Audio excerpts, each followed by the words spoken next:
Om Namah Shivaya. Hi friends, how are you? In this video we are going to learn about phases of cardiac cycle. Okay, phases of cardiac cycle. Cardiac cycle consists of atrial systole, atrial diastole, ventricular systole and ventricular diastole. The atrial diastole is measured in ventricular systole. Therefore, events of cardiac cycle are described in three phases: atrial systole, ventricular systole and ventricular diastole. In this video we are talking about the atrial systole. Okay, the onset of atrial systole coincides with the peak of P wave in the ECG. During this atrial systole period, blood from atrium enters the ventricle due to atrial contraction. Atrial systole is nothing but atrial contraction. Okay, in this period, blood from atria enters the ventricle due to atrial contraction that completes ventricular filling. However, addressed atrial systole is not essential for effective ventricular filling as it is contributes only, that means atrial systole contributes only less than 20% of the filling of ventricle. Okay, atrial systole constitutes only less than 20% of the filling of ventricle. Thus, in normal conditions, more than 80% of the ventricular filling occurs passively. Okay, in normal conditions, more than 80% of the ventricular filling occurs passively. Therefore, ventricular volume curve rises slightly during this period. Okay, that means ventricular volume curve only rises slightly. Okay, guys, during this atrial systole in normal conditions only. Okay, next, however, see this figure. This is the column of atrial systole. Okay, this is the column of atrial systole, and this is the graph during the graph of the ventricular volume. Okay, in different periods. This is the column of atrial systole, and this graph represents the ventricular filling. Okay, see here. In atrial systole, ventricular volume slightly rises. Okay, this is the rise. This is the rise in ventricular volume during the atrial systole. However, when there is significant tachycardia, the ventricular filling contributes by atrial contraction assumes great importance as the duration of ventricular diastole is reduced. A note is given here, guys. In tachycardia, decreased cardiac cycle length occurs mainly at the reduction of the duration of diastole, as passive ventricular filling is reduced due to decreased duration of diastole. Atrial systole contributes significantly to the filling in such conditions, okay, like in tachycardia. Also, when increased cardiac output is required to meet the increased need for the blood supply to the tissues of the body, as happens during exercise, contribution by atrial systole assumes great importance. In exercise, increased sympathetic activity boosts atrial pump activity and increases the contribution by atrial systole to ventricular filling by 30 to 40%. In such conditions, patients with atrial fibrillation, okay, in such conditions, atrial fibrillation fail to increase their cardiac output adequately to meet the demand of the body. Next, see here, what are the major events in atrial systole are? What are the major events in atrial systole are? Atrial systole begins from peak of P wave and ends with the peak of QRS complex. Okay, we notice this in ECG tracing. Okay, see once again, atrial systole begins from the peak of P wave and ends with the peak of QRS complex as noticed in ECG tracing. See this ECG. Atrial systole begins from the peak of the P wave. See here, this is the P wave. Okay guys, this is the P wave and this is the QRS complex. This is the QRS complex. This is the P wave. Okay. Atrial systole begins from the peak of the P wave to the end of the QR, peak of the and end at the peak of the QRS complex. See here, this is the ending point of the QRS complex. Okay. Once again I tell you, atrial systole begins from the peak of the P wave to the and ends at the peak of the QRS complex. Next, ventricular volume increases mildly. Okay, I show you the graph of the ventricular volume rise. Okay, that is here. Ventricular volume increases mildly in atrial systole. Okay, only less than 20% of the ventricular filling occurs in atrial systole.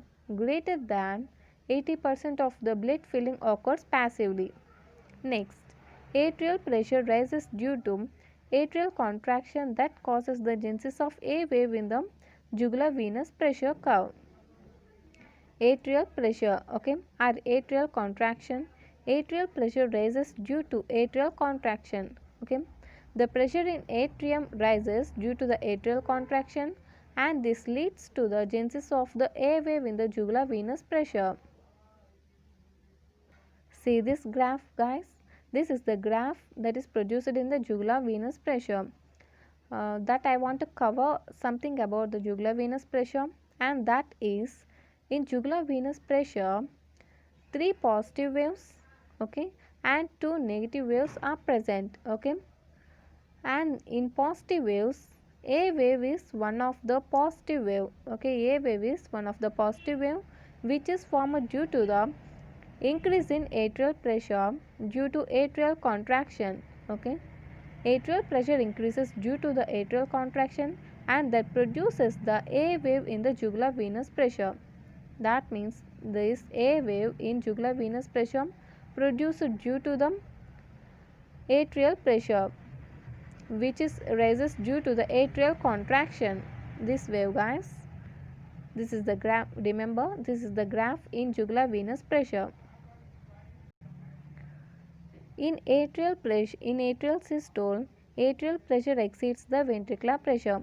In atrial systole, atrial pressure exceeds the ventricular pressure. The fourth heart sound is recorded in phonocardiogram. This is produced by inrush of blood into the ventricle. Okay, guys. In this phase, in this period, we can record the fourth heart sound in phonocardiogram, and this fourth heart sound produced due to the inrush of blood into ventricle. Inrush of blood into ventricle. Mitral valve closes at the end of atrial systole when ventricular pressure exceeds the atrial pressure. Mitral valve closes. Mitral valve, also called as the bicuspid valve, okay, which is present between the left atrium and left ventricle. Okay, guys, this mitral valve is present between the left atrium and left ventricle, and this mitral valve closes at the end of atrial systole. At the end of the atrial systole, mitral valve closes when ventricular pressure exceeds the atrial pressure.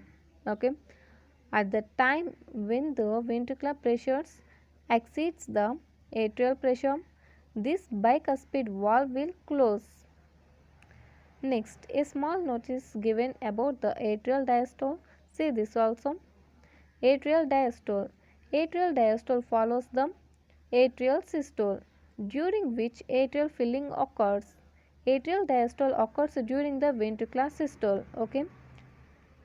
This atrial diastole occurs during the ventricular systole.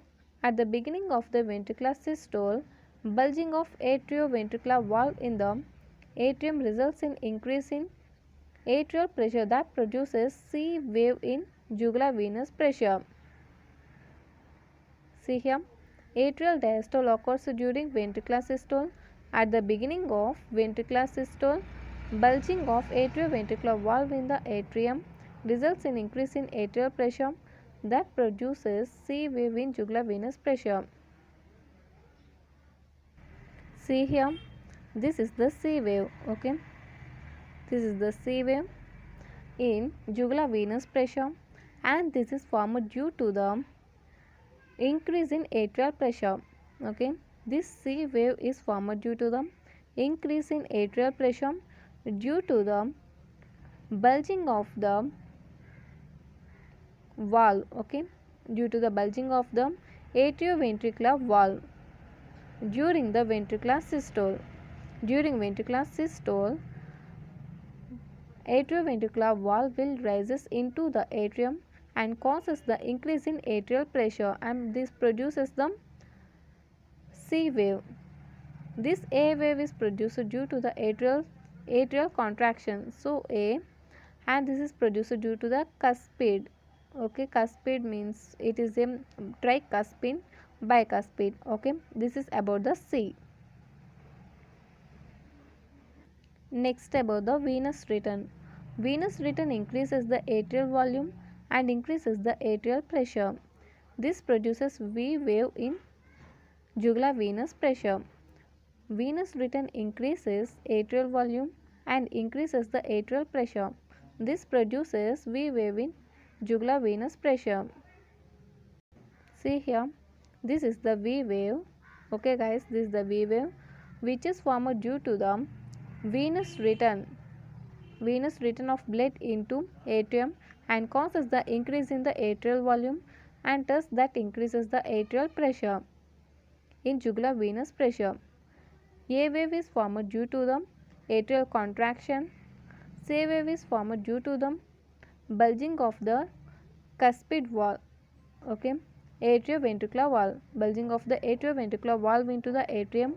And next, C wave is formed due to the venous return of blood into atrium, that increases the atrial volume and thus increases the atrial pressure. Okay guys, this is about the atrial diastole, okay, and atrial systole. If you like my explanation, please like, share and don't forget to subscribe and don't miss the notifications. Thanks for watching.